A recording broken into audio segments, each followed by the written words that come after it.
Как-то суббота подкралась неожиданно, и надо же снять видео, я подумала вдруг, а что же вам показывать? Думаю, да, хотя бы оформлю свой бочонок с медом, то что-то совсем нечего. Потом посмотрела, думаю, а мне есть, в принципе, о чем с вами поговорить, что вам показать, и кое-что даже я хочу спросить вашего совета. Потому что как бы эта неделя, хоть и называется «Ни дня без вышивки», как-то на этой неделе вышивки не особо много у меня было. Так что привет, друзья! Вы на канале Свистич. Меня зовут Ирина, и это канал о рукоделии и вышивке крестом, и вот о вырезании бочоночка с медом. Если вам интересно, что случилось со мной на этой неделе, оставайтесь. Ну и вот готов мой бочоночек с медом. Вот такую я сделала подвесочку. Вот так это с обратной стороны выглядит. Как вы видели, я вначале приклеиваю вот этот самоклеющий бархат, который я заказываю на Алиэкспресс. И потом по контуру, оставляя одну буквально клеточку, чтобы не срезать ниточки, я вырезаю. Впритык, может, кто-то, я видела, девочки некоторые, они прям вот так обрезают, но, честно говоря, я боюсь, что я обрежу ниточки, и потом это все распустится, несмотря на то, что там оно подклеено. Я не думаю, что это прям критично, что видно вот так здесь немного бумаги. Так что вот такая красивая подвесочка. Конечно, летний это сюжет, но мне очень его хотелось, и я его сделала. Почему же я вам сказала, что на этой неделе не особо много всего было? Чем же я занималась, если я не вышивала? А я занималась оформлением, и, как вы можете видеть, у меня уже 2 сапожка. На прошлой неделе я оформила вот этот вот сапожок. Это сапожки от Justnen. Это называется розы для Санта-Клауса. Это я оформила первым. И вот второй сейчас я оформила. Этот называется бургундский букет. Я начала именно вышивать, начала с этого, по-моему, если я не ошибаюсь, мне кажется. Или с роз, или розы я начала, ну это, собственно, и не важно. Вот так оформился у меня этот бургундский букет. Я вышивала по выкройке, которая шла, ну как, там идет вышивка самого, а вот здесь идет как бы бэкстич вот так вокруг, по контуру этого сапожка. И потом я по этому бэкстичу делала выкройку и обратную сторону этого сапожка, собственно, вырезала по этой выкройке. И уверенная на 150%, что они одинаковые, эти 2 сапожка. Но смотрите, бургундский букет, он больше, он не намного больше, но он больше. Ну вот на сантиметрика, наверное, пошире получается. Видите, какая разница? И когда они висят, это, ну, это заметно, что они разные, что этот поменьше, а этот побольше. И видите, какую шутку играет с нами зрение из-за того, что ну, здесь похожие цвета, которые присутствуют в вышивке. Но, тем не менее, они разные. То ли из-за того, что я сюда добавила розовый, а здесь этого розового нету. Эта ткань кажется светлее, хотя это был один кусок. Я его потом разрезала напополам, и здесь 2 сапога. Видите, как преломление света, разные цвета меняют цвет самого фона. Ну, этот, конечно, бургундский букет понаряднее мне, он очень-очень нравится. Посмотрите, какая здесь кисточка, в отличие от этого здесь золотая кисточка, золото-серебряная какая-то. Я всегда думала, они сочетаются, либо ты золото, либо серебро. Но полюбуйтесь, как это здорово выглядит, как это хорошо выглядит именно в перемешку золота с серебром вот на этой кисточке. Прекрасно. Мне этот букет нравится очень сильно. Здесь, видите, вот такие жемчужные есть камушки, как это, бисер, даже не бисер, это жемчуг такой идет.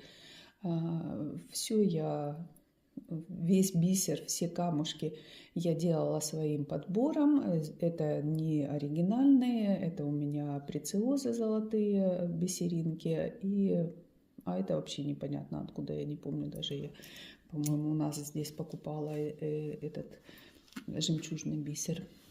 Ну, вот если в этом сапожке мне очень нравятся вот эти кружева, которые здесь вышиты, они здесь вот такие пошире, они такие интересные, то в этом сапожке эти кружева, они поскромнее. Но за счет того, что сам такой сапог великолепный, такой он нарядный, такой он торжественный, такой он богатый, скажем так, то я думаю, что если бы здесь было побольше этих кружав, то это бы смотрелось чересчур занадто. А вот так он выглядит очень-очень красиво. Обожаю эти сапоги, они такие элегантные, они такие нарядные, они такие классные. Сапоги Dimensions мне они тоже очень нравятся, но сапоги Dimensions, на мой взгляд, они больше как-то для деток. Для взрослых, вот, мне кажется, так как наши детки уже взрослые, то для них, наверное, будут вот более такие сапожки элегантные. Ничего я внутрь там накладывать не буду в эти сапожки. Это будут они чисто для декорации висеть. Вот такую подкладку я сделала.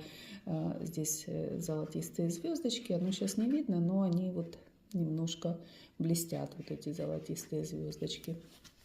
На этом сапожке я сделала то же самое, абсолютно такая же точно. Тоже один кусочек ткани. Я считаю, что у меня получилось очень красиво. И на обратной стороне такой же точно шелковый, это шелковая ткань. Не делала я никакую стежку, ну, потому что сама ткань очень-очень красивая. Она великолепная, мне она нравится. И я подумала, что стежка ее сделает грубой, и не будет она так классно выглядеть со стежкой, как без. И как я начала уже говорить, я очень довольна собой.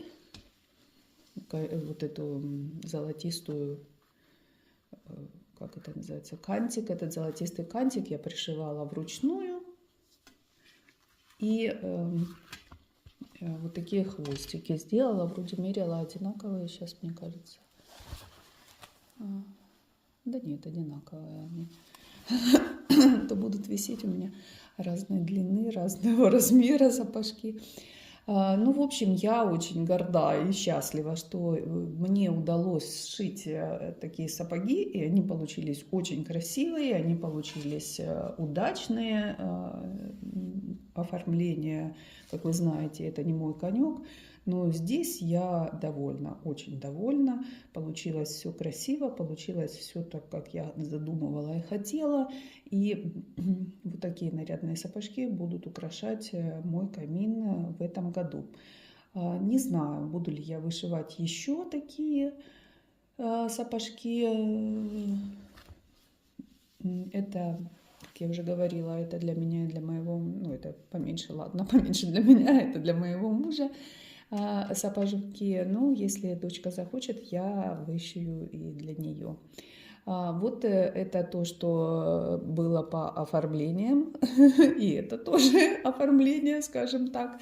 Сделала я вот такую полосатенькую подвесочку, как вы знаете, это Milk Hill предлагает делать магниты из этих игрушечек. Во-первых, у меня ни на что у меня не прилепливаются магниты на мой холодильник, там какой-то металл, на который магнит не цепляется. Одно. Второе, если бы я прицепила магниты на холодильник, мой бы муж сказал, это что за село? Ну, почему-то он это... Ради бога, не обижайтесь, кто так делает, я не хочу никого обидеть, мне нравится, честно говоря, но вот он не приемлет такого. И поэтому я сделала вот такую подвесочку, полосатенькую, желто-синенькую, она, по-моему, очень в тему. И я буду вешать на свое дерево, это летняя будет у меня. Там я еще, если вы помните, заказала леечка у меня есть такая, которую я тоже подвешу. Ну, в общем, как вы помните, накупила я там милхила, чтобы навешивать. Купила дерево сначала, как в том анекдоте. Лучше бы ты выпила этот ананасовый сок.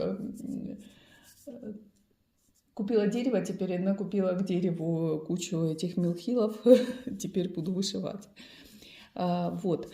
Ну, естественно, немножко я и вышивала. Сейчас я покажу, что я там навышивала. Вышивала я, понятное дело, 12-й день Рождества. И вот посмотрите, что у меня тут уже на данный момент есть. На данный момент у меня есть ноги, барабан, ну, осталось туловище и голова. Я надеюсь, у меня все вместится, потому что там на схеме голова, ну прямо одна клеточка остается до этого бордюрчика.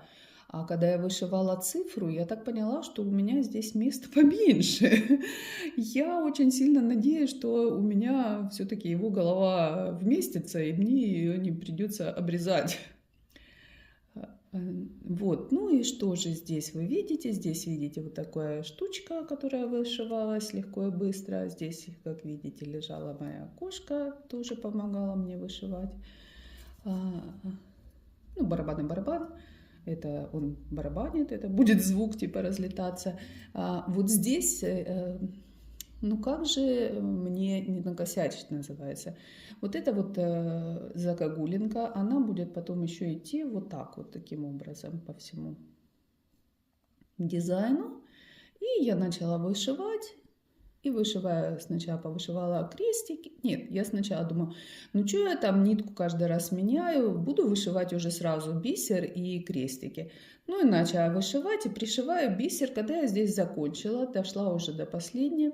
И начала эту цифру вышивать. Тут до меня доходит. Когда я начала вышивать эту цифру, здесь разные значки, которые вот этот бисер я пришивала и этот, а пришиваю я бисер одинаковый. И выясняется, здесь не нужен был бисер, здесь нужна была более темная вот такая вот нитка мулине. А я его все везде пришпиндорила бисер. Ну, думаю, ладно, пускай уже здесь будет и так, остается, потому что, как я уже сказала, я одной ниткой все это вышивала и пришивала. Ладно, будет так, а уже здесь вот эту рамочку сделаю без бисера. Какая разница, главное, чтобы мне бисера хватило. Но я думаю, бисера хватит, потому что этот бисер вот здесь 12 я пишу, и все, больше мне он не нужен, а у меня там еще немножко осталось. Ну вот на эту всю рамку мне его, естественно, не хватит. Ну, здесь, как всегда, первая заглавная буква тоже вышивается бисером, остальные просто... как-то ниточками, крестиками.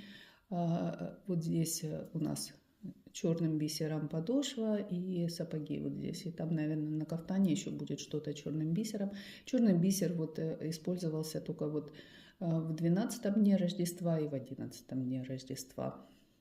Ну, я надеюсь, что я за эти выходные... Хотела я довышивать уже, думаю, довышиваю и потом вам покажу. Потом подумала, ну нет, это, знаете, когда вот это откладываешь, потом накапливается, и потом у тебя какое-то видео бесконечное получается.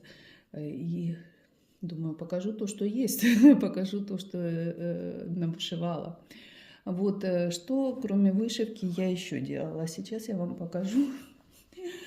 Опять у меня что-то все не слава богу. Смотрите, что я тут начала вязать. Начала вязать салфеточку. Такая идея была, значит, у меня связать вот эту салфеточку. Видите, она в таком сине-фиолетово-розовом каких-то цветах. Сейчас я уберу, чтобы ее было получше видно. Хотя, может, ее на белом как раз и получше видно. Вот, начала я вышивать. Идея, значит, была у меня такая. Вышью я эту салфетку и пришью эту салфетку на оранжевую такую ткань и сделаю из нее подушку. Эта салфетка, она квадратная, по идее, должна получиться. Смотрите, какая классная. Это перлешка у меня была, перлешка 12 номера, и я взяла целую катушку, у меня она была совершенно новая, думаю, ой, как раз она будет в тему, я к Хэллоуину как-то равнодушна, а тут мне вот что-то захотелось, потому что нравятся вот такие цвета. Ну, короче говоря, вяжу, и у меня заканчивается нитка, кто бы удивлялся, да, скажете вы, с моими-то способностями. И думаю, ну ладно, пойду поищу, что-нибудь куплю. Пошла. В одно место у нас особо далеко не пойдешь. 2 места, в которых, естественно, этой нитки не было, потому что у них там перле вообще раз-два и обчелся, они так себе берут, типа для ассортимента немножко. А по цветам, извините, нет у нас такого. Он мне говорит, возьми нитку мулине.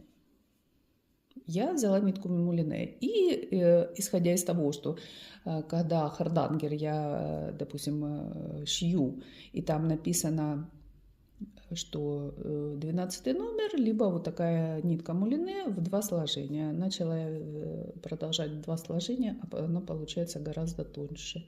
Ну вот гораздо тоньше. И оно, мне кажется, заметно. И, короче говоря, я думаю, может мне отложить эту салфетку уже до следующего года и заказать, ну, когда буду заказывать в следующий раз, заказать мне эту ниточку перле и просто довязать. Когда уже придет нитка перле, чтобы уже это нормальная была салфетка. Ну, что так вот, черти шо, и сбоку бантик с этой. Либо, ну, как бы, как нормалек этой ниточкой мулине. Ну, заметно, да, что она потоньше. Видите, какая она тоненькая. Вот какая-то перлешка здесь. Поближе вам покажу, может. Так, видите? Вот такая тоненькая, вот такая перле. Вот она. Вот такая мулине. Или мулине перемотать в 3 нитки сделать. Ну, короче говоря, я расстроилась и отложила. Не хочется, теперь мне не хочется этим заниматься. И отложила до лучших времен, когда у меня будет настроение, может, я этим займусь. Вот этот хочу я у вас услышать совет. Перемотать мулине в 3 нитки, сделать его и продолжать довязать эту салфеточку ниточкой мулине. Либо заказать перле, дождаться и сделать на следующий год. Меня что никто не пихает в спину, скажем так. И еще один совет, который я хочу. Масштаб увеличивается, перебралась на пол. Короче говоря, захотела я оформить эту мишку. И у меня есть для оформления задумка такая, сделать наволочку в рамочку, вот такую, знаете, когда вот здесь на уголочке сходятся вот так. И из 2 тканей. Сейчас покажу, какую я хочу наволочку. Вот такую хочу я наволочку. Видите, как она сделана? Она сделана из 2 разных тканей. Вот так на уголок идет. Вот здесь внутри вышивка. И вот здесь обработана кантом. Ну, мне кант, честно говоря, здесь выглядит грубоватый. И я хочу сделать кант сама из ткани, а не, ну, вот кант перекрученный этот. Либо, может, найду кант. Но это вряд ли. Почему-то мне хочется сделать именно кант тканевой. Так вот, что я выбираю здесь? Для канта было проще всего вот такая ткань. Потом у меня одна ткань вот такого цвета, красная клетка. И здесь начинается проблемка. Вторая ткань у меня есть вот такая, вот такого цвета. Она, кажется, мне тоже подходит неплохо. Но мне больше нравится вот эта ткань.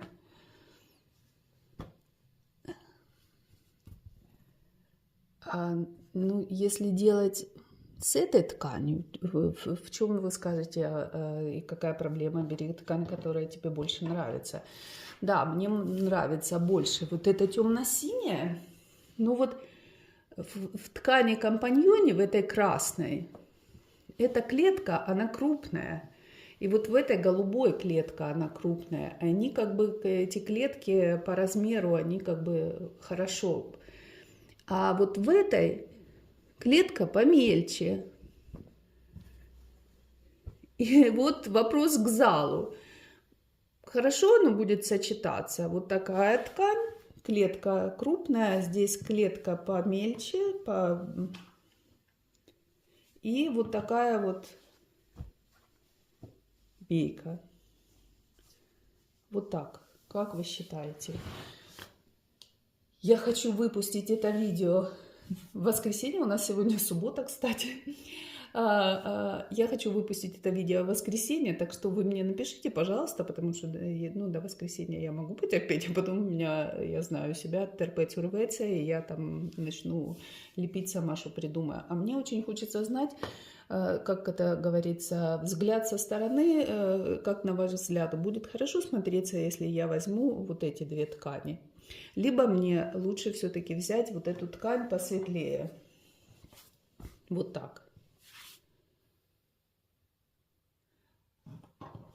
Ну вот, так приложу так, чтобы оно как-то вот таким образом. И снизу вот таким образом.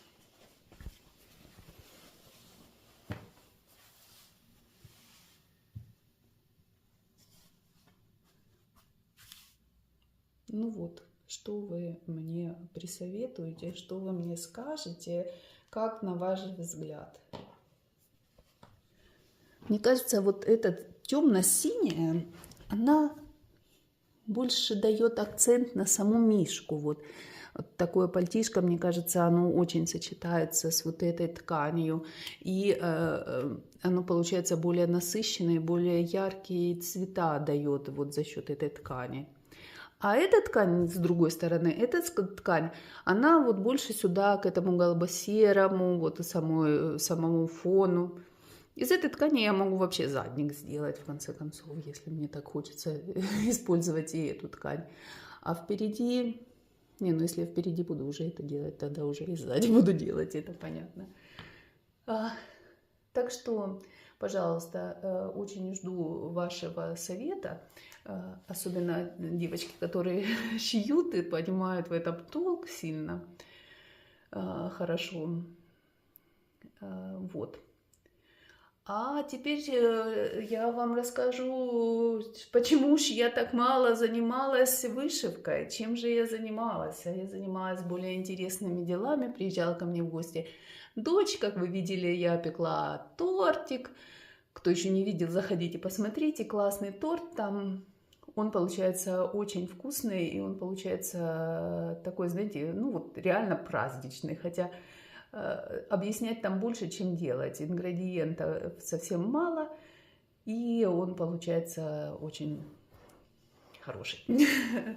Вот, приезжала ко мне дочь, ездили мы в Кома, я вам ставлю, кому уже не интересно, просто так болтовня, я с вами прощаюсь, больше про вышивальное ничего не будет, будет про жизнь.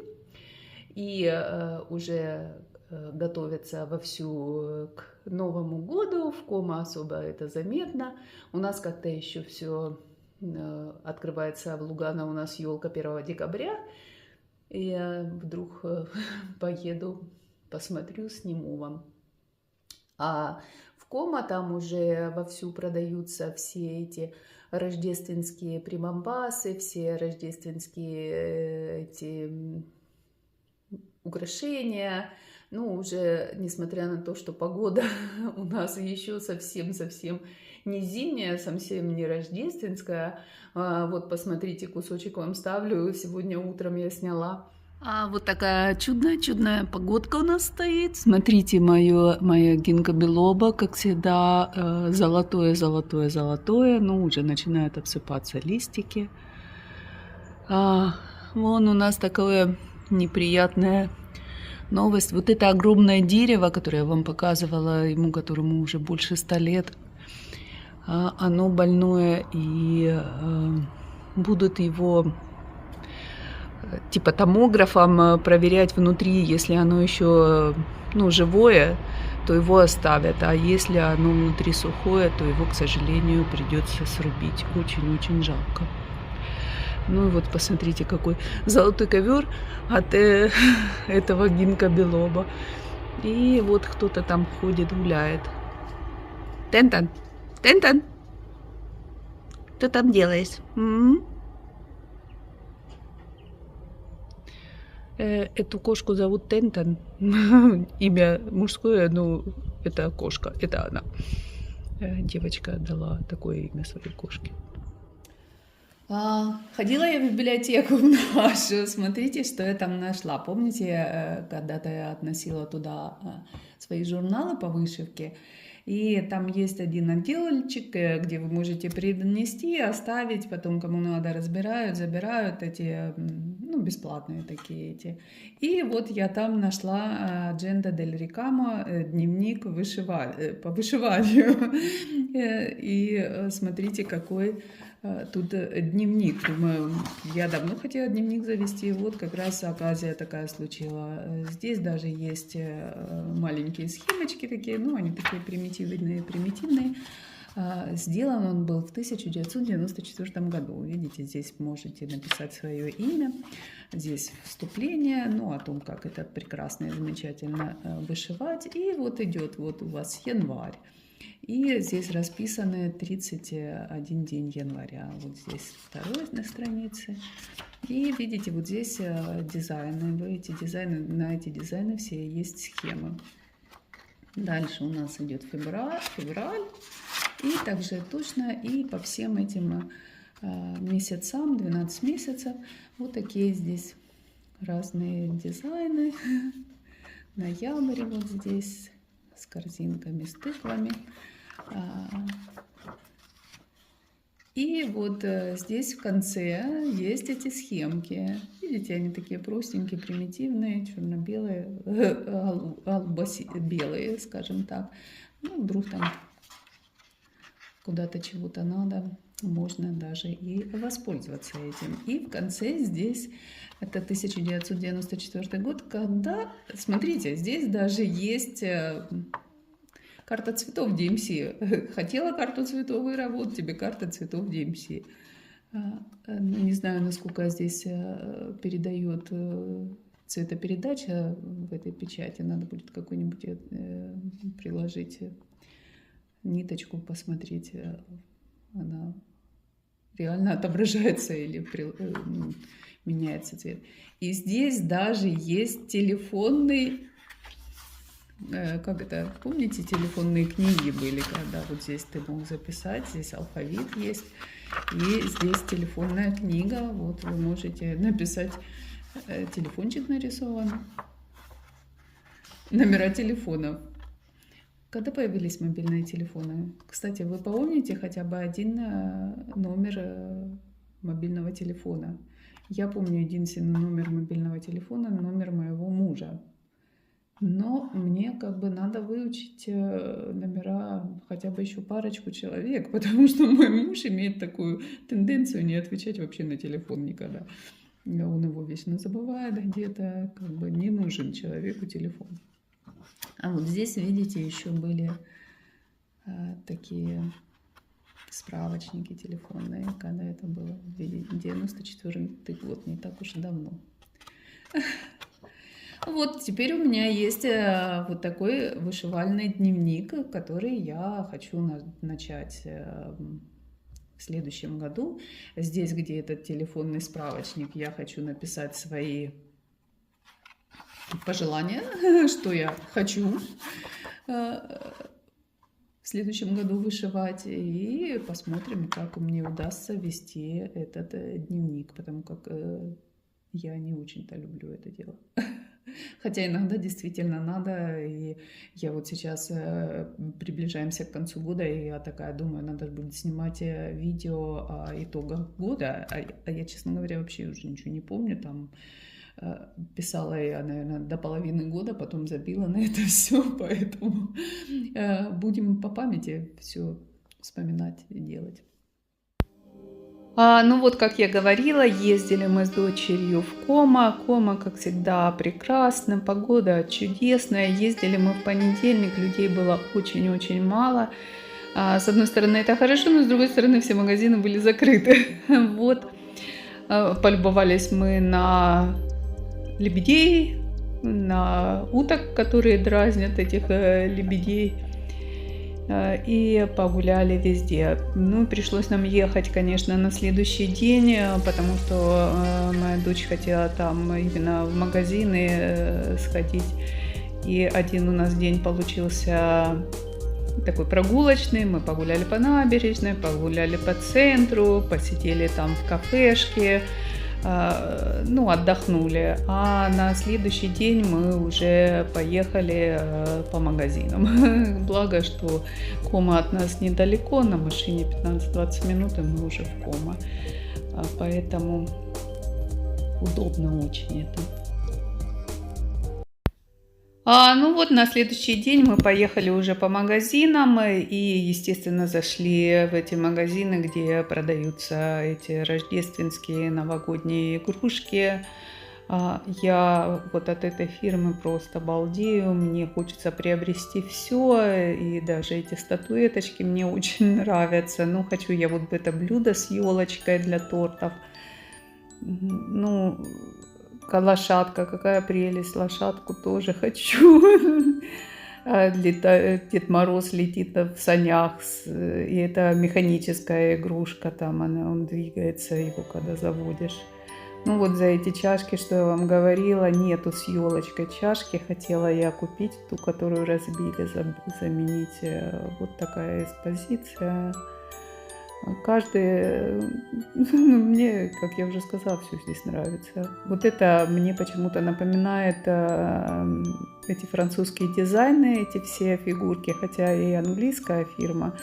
Но вот посмотрите, есть, по-моему, Вероника Аженжер, это такие, напоминает носочек дименшинский, Дед Мороз идет. Ну и вот такие колокольчики и шарики. Красота необыкновенная, конечно. Вот моей дочери больше всего понравились не та посуда, от которой я там в восторге была, а вот такие шкатулочки. Они, ну, это не шкатулочки, а как это назвать, карусельки. Они с музыкой, и они стоят в такой коробке застекленной, и там можно выбрать, какая тебе эта каруселька больше нравится, нажать кнопочку, и играет музыка именно той карусельки, которую ты выбрал. Ну, все это сделано из дерева. Мне вот мои больше всех, которые понравились, вот эти балеринки, они прикольные такие, девчачки.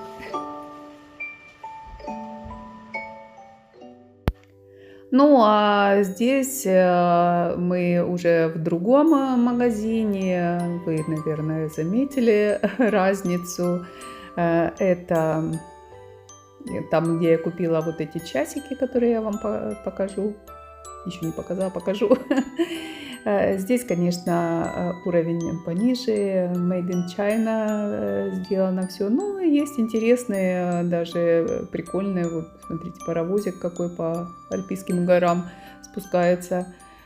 Есть игрушечки такие интересные. Ну, вот это из фетра. Девочки сами делают, а здесь уже готовые можно купить.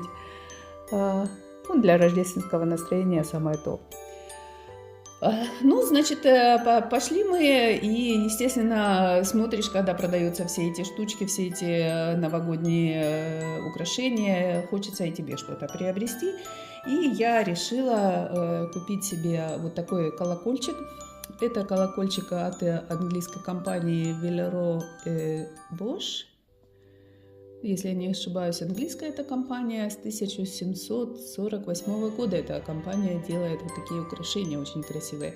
Помните, я вам в прошлом году показывала, даже в позапрошлом, наверное, году.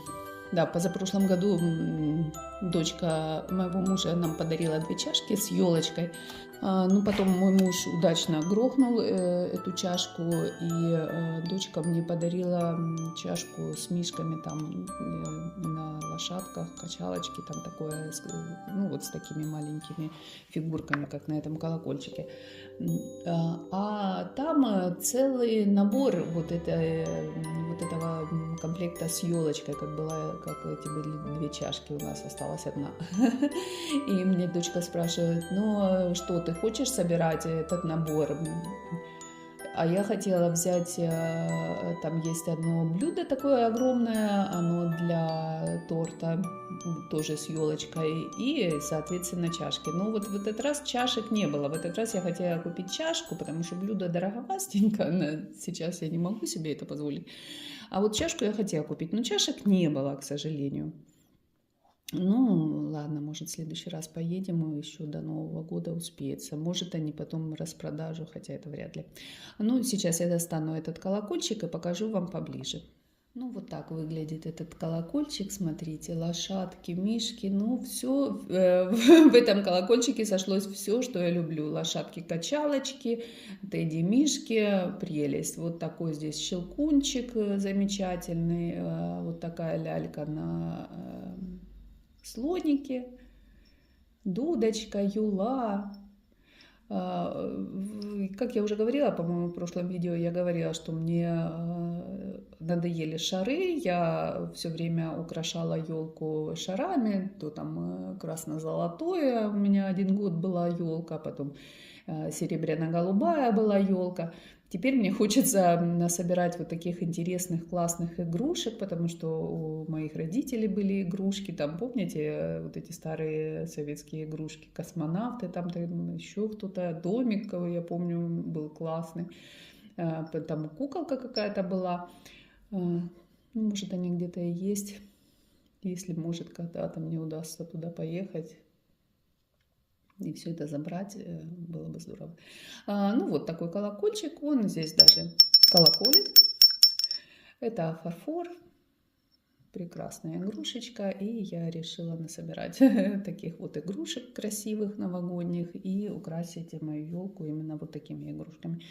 Еще я купила, сейчас покажу, вот такие часики. Ну, это я поддалась стадному чувству, надо... Все покупают, и я покупаю. Кич страшный. Такая китайщина. Но тем не менее, знаете, на Новый год золота много не бывает. На Новый год можно и вот такие часики повесить, и будет вам счастье. Вот здесь снежинки. Блестит все. Здесь какой-то типа шариков, бисер. Нет, это не бисер, это какие-то крупа какая-то. Это даже не знаю, что это. Ну, надо сказать, стоят они одинаково. Вот 16 евро вот такой фарфоровый колокольчик, и 16 евро вот не пойми что. Ну, не важно. Главное настроение поднять. Кроме того, что мы ездили в Комо, мы ездили на концерт в Милан. Есть такая певица итальянская, я не знаю, она колумбийского происхождения, но итальянка. Я не знаю, знаете ли вы ее, ее зовут Элоди. Она очень популярная в Италии, ну, не так, как Манески. Манески сейчас популярны во всем мире, но она очень известная в Италии, ее знают очень хорошо песни. К сожалению, я не могу вставить, хотела вставить кусочки с концерта, но YouTube блокирует, авторских прав нет на эти вещи, поэтому что было круто, это был очень классный концерт. Люди здесь знают песни наизусть, иногда они просто поют, заглушают исполнителя. Но это такая энергия сумасшедшая, ты заряжаешься этой энергией на следующие, не знаю, полгода. Очень классная. Она сама певица, это очень красивая. Мало того, что она красивая, она еще классно поет. Если у вас есть возможность, забейте Элоди и вам выскочит, послушайте ее песни, я уверена, вы не пожалеете, вам понравятся, классные. Ну, на этом я заканчиваю это видео. И если вы хотите узнать, как там же я оформлю эту мою подушку, какие вы советы мне дадите, и как я дошью наконец-то свою рождественскую скатерть. Жду вас в следующем видео. Если вам это видео понравилось, ставьте лайк. И до встречи. Всем пока-пока. Вот так у нас устанавливают в Мадриде елку, несмотря на то, что все еще цветет вовсю. И очень тепло, ненормально тепло. Но Рождество не ждет, пока похолодает. И приближается.